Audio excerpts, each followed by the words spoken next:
Hello, fellow followers.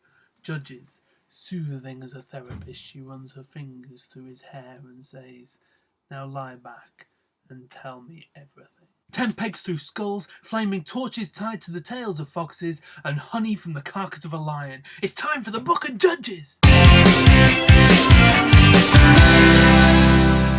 Today I want to speak to you about judges. No, not that kind of judge. What? That's just stupid. That's better. The Book of Judges. The book tells us about the time between Joshua leading the people into the promised land and the appointment of the first king, King Saul. It's named after the traditional title given to the rulers during this time, judges, but it doesn't mean judges like we'd normally use judges. It's more like chieftain or tribal ruler. Are you okay, Your Majesty? Your Majesty, we're beginning to get a bit worried now.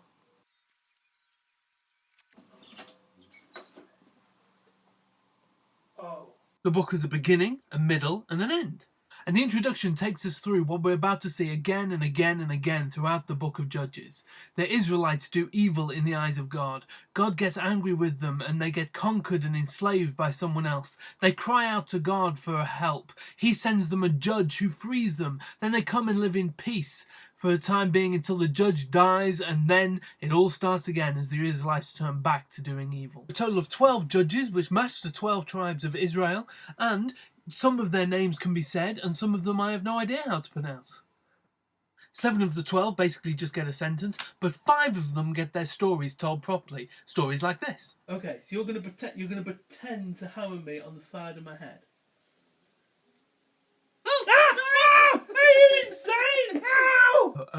Couple of things to note.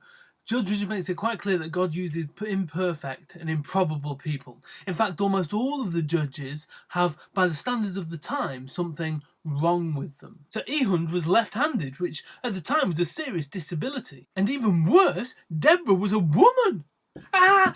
It's almost as though God is in favour of women leadership.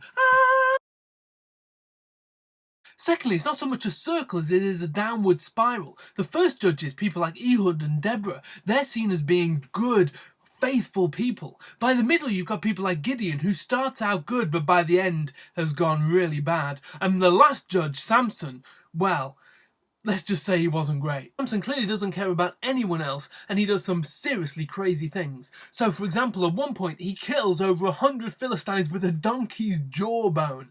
You know, like you do. Another time he sets a flaming torch on fire. He gets 2 foxes and he ties their tails together on the torch and then lets them go in the crops. You know, just in case any of you were looking for a creative way to destroy crops. And even at the end, when he's been seduced into giving away the secret of his strength, he's blind and imprisoned. He doesn't ask for his strength back in order to save Israel. No, he wants his strength back in order to win victory over his enemies.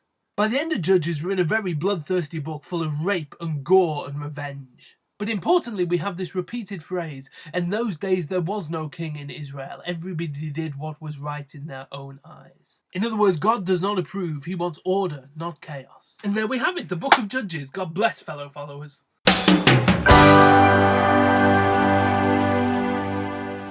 Sorry that's taken so long. I promise I am still planning on getting all the way through the Bible. Next we'll have the Book of Ruth.